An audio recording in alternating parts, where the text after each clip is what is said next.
Salut à tous et à toutes, aujourd'hui on se retrouve pour une vidéo dédiée au nouveau jeu CyberConnect 2 Kimetsu no Yaiba dans laquelle je vais vous expliquer en détail le gameplay de celui-ci.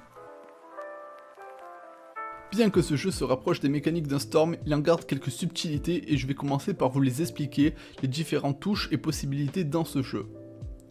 Tout d'abord, regardons brièvement l'interface. On peut voir la jauge de vie, la jauge d'énergie découpée en 5 segments, la jauge de soutien et la jauge d'éveil et technique spéciale.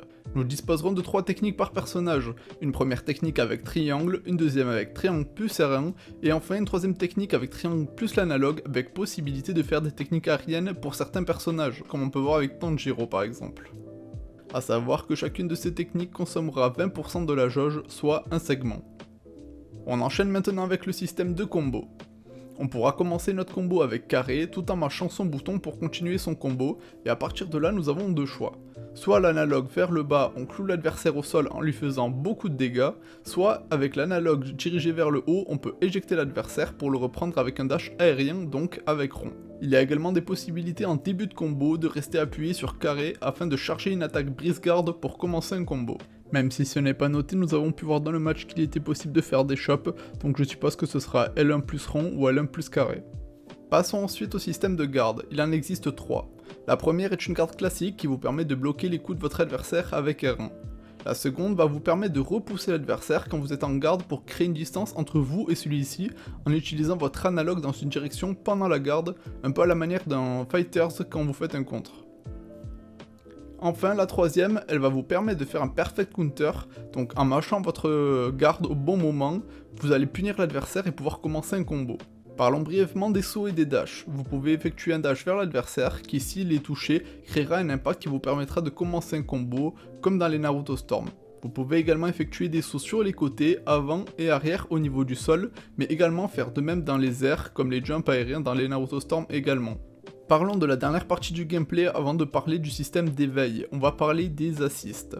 Dans le jeu, vous pouvez jouer deux personnages, ce qui signifie un switch de personnage qui s'effectuera en maintenant L1, mais également l'appeler en tant que soutien aide. Pour vous aider, vous pouvez appeler votre soutien avec L1 simplement pour que celui-ci effectue une attaque, mais également avec L1 plus l'analogue qui fera utiliser à votre soutien une deuxième technique dont il dispose. Mais ce soutien pourra être également utilisé pour se sauver d'un combo, car si vous êtes pris dans un combo adverse, avec L1 votre assist viendra vous sortir de ce combo.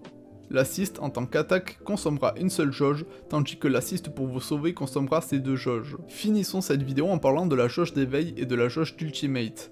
Celle-ci est commune, c'est-à-dire que vous devrez faire un choix entre activer votre éveil ou utiliser votre technique spéciale. A savoir que celle-ci peut être remplie jusqu'à 3. Taper votre adversaire vous fera grandement remplir cette jauge, tandis que prendre des coups la remplira mais que faiblement.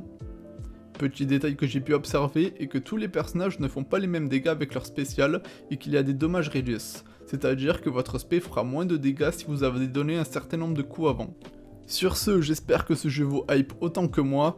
Je vais faire beaucoup de vidéos sur ce jeu, car à l'époque je jouais beaucoup Naruto Storm, d'ailleurs c'est les vidéos sur ma chaîne que j'ai commencé pour faire des tutos sur les jeux de combat.